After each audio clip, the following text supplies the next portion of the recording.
Babatiin ko lang po ng advance happy birthday sa March 3 si Sir Eric Hamias, yung aking schoolmate at isa sa pinaka matyaga kong teacher nung college o instructor. So sir, napadaan lang po. Mauna na po ang bumati ng happy birthday sa inyo kasi baka busy kayo. Binidyo ko na lang kasi para mas marami akong masasabi.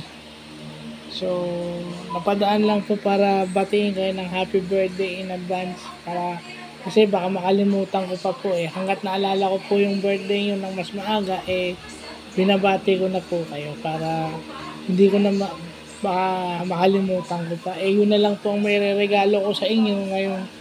Wala naman ako maibibigay na pera kasi alam niyo naman na yung sitwasyon ko. So, more birthdays to come po sir. God bless at sana po malayo kayo sa sakit at sana po stay healthy and stay blessed.